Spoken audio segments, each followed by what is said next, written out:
Ces 4 principes de l'entraînement vont te faire progresser au mieux et te permettre d'atteindre n'importe quel objectif. Salut à toi, aujourd'hui on se retrouve pour ces 4 principes de l'entraînement qui vont être extrêmement importants pour ta préparation physique. Et en réalité, peu importe ton objectif, même si tu veux prendre du muscle, hypertrophier, c'est des choses qui peuvent t'aider.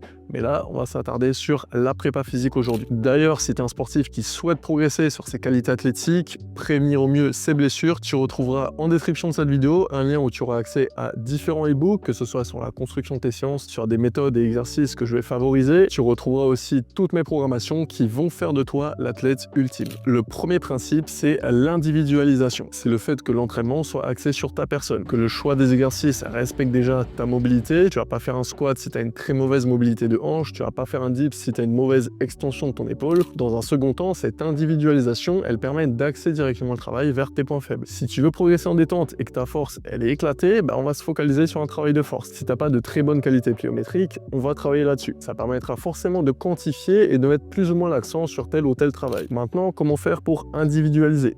Déjà, le testing, ce sera le plus approprié. Ça va permettre vraiment, avec de la data, de mettre en évidence toutes ces choses que j'ai pu te citer, et même plus encore. C'est quelque chose que je mets en place sur chaque début de mes suivis. Ça nous permet de gagner un temps précieux, mais aussi de minimiser les risques de blessures ou de douleurs causées potentiellement par l'entraînement. Je t'ai déjà parlé de certains tests. Maintenant, si tu ne peux pas pousser la chose aussi loin, il y a forcément des évidences. Si tu veux être plus puissant, plus explosif, sauter plus haut, mais que tu as des niveaux de force éclatés, forcément, tu sais que tu dois mettre l'accent là-dessus. Deuxième principe, la spécificité. La prépa, elle doit rendre service à ton activité. Donc forcément, il faut qu'elle soit spécifique à celle-ci. J'ai déjà fait une vidéo sur le sujet, je t'invite à la regarder si jamais ça t'intéresse de creuser un petit peu plus. Si tu es un footballeur, tu vas forcément axer la majeure partie de ton travail sur les jambes. Tu vas pas spammer les bras. Tu vas identifier les patterns de mouvement que tu retrouves sur le terrain. Et là, tu vas choisir des exercices et axer le travail par rapport à ça. Attention, spécificité ne veut pas dire mimer totalement le sport. Si tu es footballeur, tu vas pas attacher une sangle à ta cheville et travailler tes frappes avec résistance. Ça va simplement dénaturer ton mouvement et ça va rien t'apporter de bon. Si tu es basketteur, tu vas pas venir shooter avec un medicine ball. Ça va dégrader ta mécanique, ça n'aura rien de bénéfique encore une fois. Donc cette spécificité, elle va aussi s'arrêter là où le mouvement devient technique. Le troisième principe, c'est la surcharge progressive. Donc ça, c'est la base de l'entraînement. Il faut que ton corps il continue à s'adapter, donc tu dois progressivement faire évoluer à la hausse en intensité les exercices. Que ce soit sur du renfort, sur du travail de force, tu dois sentir qu'il y a une évolution à la hausse. Je te dis pas d'augmenter toutes les semaines ta charge,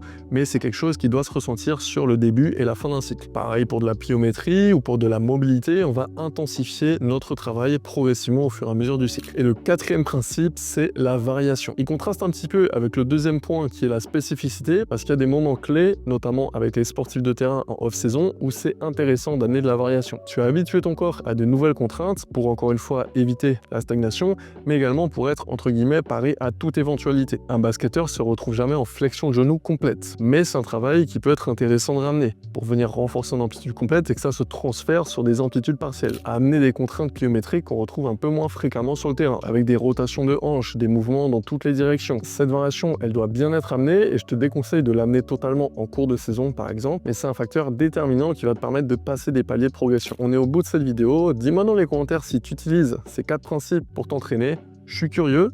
N'hésite pas à t'abonner et à liker si tu as aimé cette vidéo et moi je te dis à la prochaine.